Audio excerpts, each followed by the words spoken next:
बिस्मिल्लाहिर्रहमानिर्रहीम। अस्सलाम वालेकुम। छोटे बच्चों का रंग गोरा करने का आसान तरीका।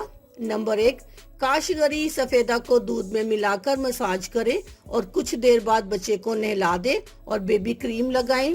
ये नुस्खा सर्दियों में रोज नहलाने वाला नहीं है। गर्मियों में आप बच्चे को रोजाना नहला सकते हैं, लेकिन सर्दियों में जरा एहतियात करें।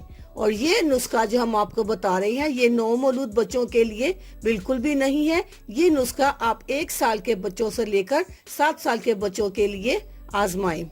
ये अमल रोजाना दोहराएं, बच्चे का रंग गोरा हो जाएगा।